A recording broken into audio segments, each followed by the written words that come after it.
Ahoj, v krátkosti jenom ukážu, jak využít maximum z té Lumispy, jelikož se dá propojit s mobilem, tak je potřeba si stáhnout aplikaci Vera. Proto, aby si mohla stáhnout, tak tam musí být přihlášený k Nuskinu, takže pokud ho ještě nemáš, tak mi určitě dej vědět a během krátkosti to vytvoříme, ať taky můžeš se podívat třeba na konzultaci k péči o pokožku, to doporučuji udělat si fotku, protože si tu vyplníš jenom pár údajů a ukáže ti to přímo, jaký obličej máš. Uděláš si screenshot a třeba potom porovnáš po 3 měsících používání Lumispa, jak se ti to zlepšilo, taky doporučuji tady do časové osy selfies udělat selfie, kde si vyfotíš na denním světle kvalitní fotku svého obličeje, ať můžeš zase po nějaké době používání porovnat, jak se ti zlepšila kvalita obličeje. Potom, co si spáruješ Lumispa přes tady to tlačítko, já už to mám spárované, ale ty si to spáruješ, tak se ti to krásně propíše tady, navádí to krok po kroku, kdyby tam něco nebylo jasné, tak určitě dej vědět. Já mám tady spárovanou tu Lumispu, co je úžasné, tak vlastně tady si můžeš nastavit tvé lekce. Automaticky tam máš 1, 4 oblasti, 2 minuty. A když si klikneš na zahájit tu relaci, tak automaticky vlastně ta Lumispa se ti sama zapne.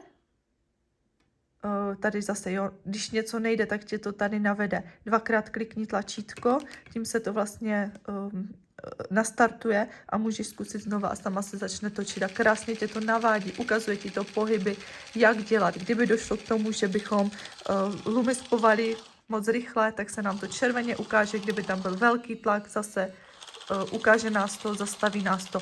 Po té době, co si teďka děláme čelo, tak se to maličko zastaví, tady ta Lumispa a i tady na obrázku se ti ukáže, že máš přejít na další část obličeje. Já to teďka ukončím, ukážu ti, jaké jsou tam benefity tady v tomto nastavování dále. Tady si samozřejmě můžeš zhodnotit, jak si dopadla nejlépe, aby to bylo skoro 100.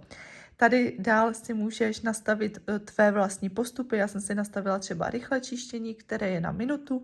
A to jsem udělala tak, že jsem si tady vytvořila nový postup. Je to super, že si to můžeš zase barevně označit barvičkama, kdy když 2krát klikneš na tu Lumispu, tak se ti rozsvítí bílé čištění, což je 2minutové, potom si to zmačneš znova 2krát, svítí to takhle do růžova, což je rychlé čištění na minutu a potom třeba krk a dekolt svítí ti to zeleně, takže když si budeš chtít pustit 3, tak to jenom zmačneš a jede ti to na ten třeba 3. program, který si ty dáš. Co bych chtěla říct, tak tady krásně vidíš stav nabíječky a hlavice, jestli je tam dobře nasazená, jaký je ten stav. Určitě, co bych doporučila, tak ty hlavice měnit, jak vidíš, tak tady mám normální, tady mám takovou jemnější, měnit ji maximálně co půl roku. Taky když používáme kartáček na zuby, tak ho měníme pravidelně, je to z toho důvodu jednak, aby tam nevznikaly různé bakterie a jednak z toho, abychom dosáhli těch lepších výsledků. Stejně tak gel, ať víš, kolik gelu se tam dává se tam přibližně velikost 2 takové hrášky, na to vnitřní kolečko to používám, rozetřu to po obličeji, takže velikost gelu takhle vydrží přibližně na 2 až 3 měsíce podle vlastní zkušenosti.